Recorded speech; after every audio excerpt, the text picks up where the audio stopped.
छत्रपती संभाजी महाराजांच्या जीवनावर आधारित छावा हा चित्रपट सध्या चर्चेत आहे। या चित्रपटात संभाजी राजांचे शौर्य दाखवण्यात आले आहे, तसेच औरंगजेबाने संभाजी राजांना कसे छळले हेही दाखवण्यात आले आहे। या चित्रपटाचे प्रेक्षकांकडून कौतुक होत असतानाच समाजवादी पक्षाचे आमदार अबू आझमी यांनी धक्कादायक विधान केले। औरंगजेब हा अत्यंत उत्तम प्रशासक होता अशी स्तुतसुमने आझमींनी उधळली।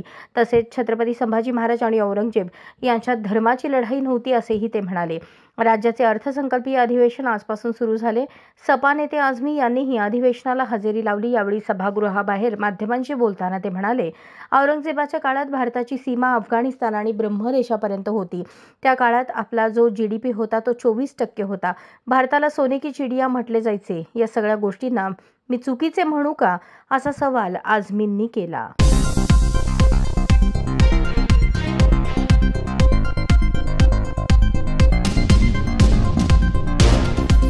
लाडकी बहीण योजनेचा फेब्रुवारी आणि मार्च महिन्याचा एकत्र हप्ता येणार आहे।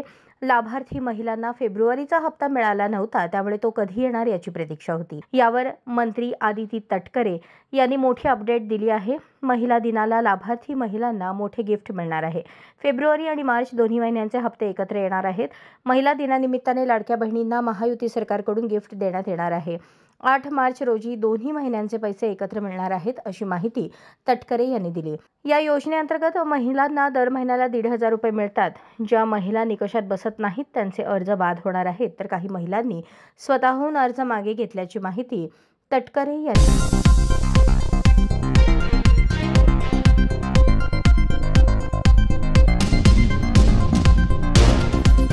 जयंती मंडळाच्या मीटिंगला न येता दुसऱ्या मंडळाच्या मीटिंगला गेल्याचा राग मनात धरून एकावर कोयत्याने वार करून दुसऱ्याला मारहाण करून जीवे मारण्याची धमकी दिल्याची घटना कुमठा नाका परिसरात घडली असून या प्रकरणी गुन्हा दाखल करण्यात आला आहे।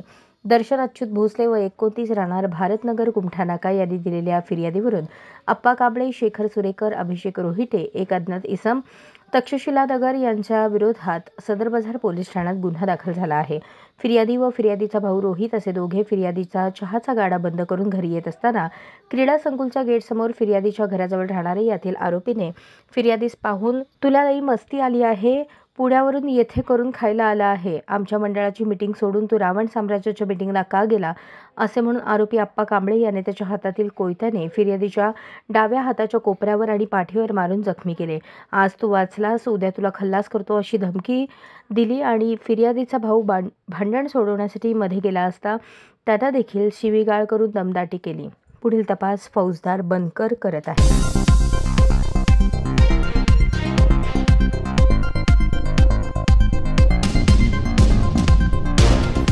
पुण्यातील स्वारगेट बस स्थानकात नुकतीच 26 वर्षांच्या तरुणीवर अत्याचाराची घटना घडली होती। त्यामध्ये पोलिसांनी नराधम दत्तात्रय गाडे याला अटक केली। दरम्यान आरोपी तरुणीवरच आरोप करताना दिसत आहे। मी तरुणीला शरीर संबंध ठेवण्यासाठी पैसे दिले होते असा दावा गाडे याच्याकडून केला जात आहे। मात्र या सगळ्या निर्लज्जपणाचे पितळ उघडे पाडणारी माहिती समोर आली आहे। तरुणीने तिच्या मर्जीने आपल्याशी शरीर संबंध ठेवल्याचा दावा गाडे याने केला, मात्र प्रत्यक्षात ही तरुणी जीवाच्या भीतीने गप्प राहिली आणि तिने आरडाओरडा केला नसल्याची माहिती पोलिसांच्या तपासातून समोर आली आहे। अत्याचारावेळी गाडे याने आपल्याला जिवंत सोडावे या एका कारणासाठी तरुणीने प्रतिकार केला नाही। गाडे हा आपण कंडक्टर असल्याचे सांगत शिवशाही बसमध्ये घेऊन गेला। त्यानंतर गाडे याने बसचा मुख्य दरवाजा आणि चालक व प्रवाशांच्या मध्ये असलेला दुसरा दरवाजाही बंद केला। सगळीकडून बस बंद केल्याने आणि बसमध्ये कोणीच नसल्याचे पाहून पीडितेने खाली उतरण्याचा प्रयत्न केला, मात्र गाडे याने तिला सीटवर ढकलून दिले। पीडित तरुणीने मदतीसाठी आरडाओरडा केला, मात्र बसच्या काचा बंद असल्याने आवाज बाहेर आला नाही। त्यानंतर गाडे याने पीडितेचा गळा दाबला, त्यामुळे ती प्रचंड घाबरली। आपल्याला जिवंत सोडावे यासाठी ही तरुणी गाडे याच्याकडे याचना करू लागली। याचाच फायदा घेऊन गाडे याने तरुणीवर अत्याचार केले। या तरुणीला कोणत्याही परिस्थितीत आपला जीव वाचवायचा होता। पहिल्यांदा अत्याचार केल्यानंतर पीडिता घाबरली आहे, ती फार प्रतिकार करत नाही। ही गोष्ट गाडे याच्या लक्षात आली तेव्हा नराधमाने दुसऱ्यांदा तिच्यावर अत्याचार केले। यावेळी तरुणी प्रचंड घाबरली होती। काय करायचे ते कर, पण मला जिवंत ठेव अशी याचना तिने गाडे याच्याकडे केली। त्यामुळे गाडे याचा आत्मविश्वास वाढला आणि त्याने दुसऱ्यांदा त्या तरुणीच्या शरीराचे लचके तोडले।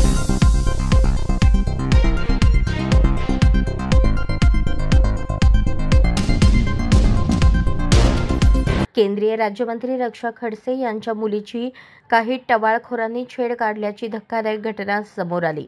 या प्रकरणी रक्षा खडसेंनी पोलीस ठाण्यात तक्रार केली। दरम्यान छेड काढणाऱ्या तरुणांचा तपास सुरू असून एका तरुणाला ताब्यात घेण्यात आलं आहे। या प्रकरणावर राजकीय वर्तुळातून देखील संताप व्यक्त केला जात आहे। आता माजी खासदार नवनीत राणा यांनी देखील संतप्त प्रतिक्रिया दिली आहे।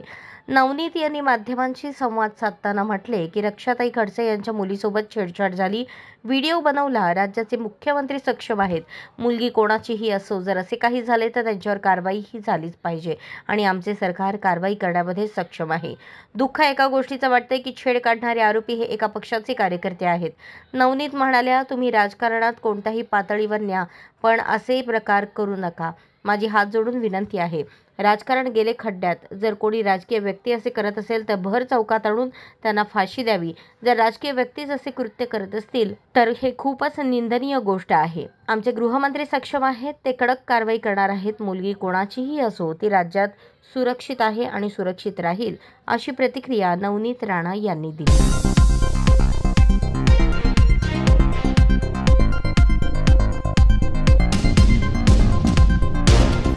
चॅम्पियन्स ट्रॉफीचा अखेरचा सामना काल रंगतदार झाला। एक वेळ न्यूझीलंडकडे झुकलेला सामना भारतीय फिरकी गोलंदाजांनी शानदार कामगिरी करत आपल्याकडे खेचून आणला। 250 धावांच्या लक्ष्याचा पाठलाग करताना न्यूझीलंडचा संघ 205 धावात गारद झाला। न्यूझीलंडचा अनुभवी फलंदाज केन विल्यमसन बाद झाल्यावर सामन्यावर टीम इंडियाने पकड निर्माण केली। विल्यमसनने 81 धावांची खेळी केली। डावाच्या सुरुवातीपासूनच विल्यमसन उत्तम खेळ करत टीम इंडिया आणि विजय यांच्यामध्ये ठाम उभा राहिला होता। त्याच्या खेळीमुळे न्यूझीलंड हा सामना जिंकतो की काय असे वाटत होते। एकीकडे त्यांचे फलंदाज पटापट तंबूत जात होते, पण विल्यमसन हा टिकून होता। अखेर अक्षर पटेलने विल्यमसनला बाद केले। त्यानंतर स्टेडियममध्ये एक वेगळाच, सगळ्यांच्या लक्षात राहील असा नजारा दिसला। विल्यमसनची विकेट मिळताच विराट कोहलीने पुढे जाऊन अक्षरचे पाय धरले। तो त्याच्या पाया पडत होता। अशा पद्धतीने त्याने पुढे जाऊन अक्षरचे अभिनंदन केले। त्याचा हा अंदाज पाहून सगळेच अवाक झाले। अक्षरलाही हसू फुटले। कोहली आणि अक्षरचा हा व्हिडिओ सोशल मीडियावर वेगाने व्हायरल होत आहे। त्यावर नेटिझन्सनीही कमेंट करून भन्नाट प्रतिक्रिया दिल्या आहेत।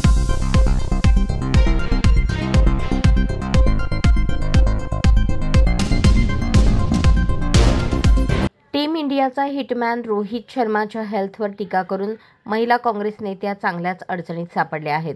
त्यांना सोशल मीडियावर तुफान ट्रोल केलं जात आहे। एका खेळाडूला आवश्यक असलेल्या फिटनेसनुसार पाहायचे झाले तर हिटमॅन रोहित हा ओव्हरवेट आहे, असे काँग्रेस नेत्या शमा मोहम्मद म्हणाल्या। रोहितला वजन कमी करण्याची आवश्यकता आहे, असेही त्या म्हणाल्या।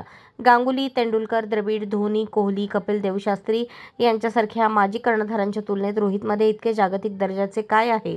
तो एक सरासरी कर्णधार असण्यासोबतच एक सरासरी खेळाडू देखील आहे, ज्याला भारताचा कर्णधार होण्याचा मान मिळाला, असेही त्या म्हणाल्या। दरम्यान शमा यांना क्रिकेटप्रेमींनी चांगलेच ट्रोल केले। काहींनी रोहित शर्माची आकडेवारी सांगितली तर काहींनी कर्णधार म्हणून त्याचा रेकॉर्ड दाखवला। या सगळ्यात यावरून भाजप आणि काँग्रेसमध्ये आरोप प्रत्यारोप सुरू झाले।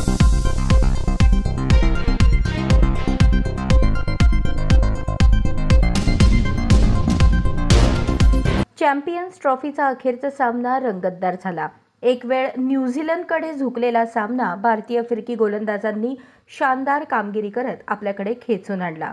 250 धावांचे लक्ष्य पाठलाग करताना न्यूझीलंडचा संघ 205 धावात गारद झाला। न्यूझीलंडचा अनुभवी फलंदाज केन विल्यमसन बाद झाल्यानंतर सामन्यावर भारताने पकड निर्माण केली। केन विल्यमसनने 81 धावांची खेळी केली। आंतरराष्ट्रीय क्रिकेटमधील पदार्पणात वरुण चक्रवर्तीने सर्वाधिक 5 विकेट्स घेतल्या। भारताने यापूर्वीच सेमीफायनल गाठली आहे। आता भारताविरुद्ध ऑस्ट्रेलिया असा सेमीफायनलचा सामना रंगणार आहे। 250 धावांचे लक्ष्य घेऊन मैदानात उतरलेल्या न्यूझीलंडने भक्कमपणे सुरुवात करण्याचा प्रयत्न केला, पण हार्दिक पांड्याने सचिन रवींद्रला बाद करत मोठा अडथळा दूर केला। पहिल्या 10 ओव्हरमध्ये न्यूझीलंडने एक बाद 44 धावा केल्या होत्या, तर वरुण चक्रवर्तीने 12व्या ओव्हरमध्ये विल यंगला बोल्ड केले। 20 ओव्हर अखेर 2 बाद 80 अशी न्यूझीलंडची अवस्था झाली। विल्यमसन आणि डॅरिल मिचेल मध्ये चांगली भागीदारी होत असताना कुलदीपने मिचेलला बाद केले। त्यानंतर टॉम लॅथमला रवींद्र जडेजाने एलबीडब्ल्यू बाद केले। ग्लेन फिलिप्सला वरुणने एलबीडब्ल्यू करत न्यूझीलंडला 5वा झटका दिला। 5 बाद 151 धावा अशी न्यूझीलंडची अवस्था झाली। त्यानंतर वरुणने मायकल ब्रेसवेलला बाद करत न्यूझीलंडला 6वा झटका दिला। त्यानंतर केल विल्यमसनला अक्षर पटेलने स्टंप करत मोठा अडथळा दूर केला। त्यानंतर फलंदाजीला आलेल्या मिचेल स्टॅनसनने जोरदार फटकेबाजी केली, त्यालाही वरुणने बाद केले। मॅट हेनरीला बाद करत वरुणने 5वी विकेट घेतली।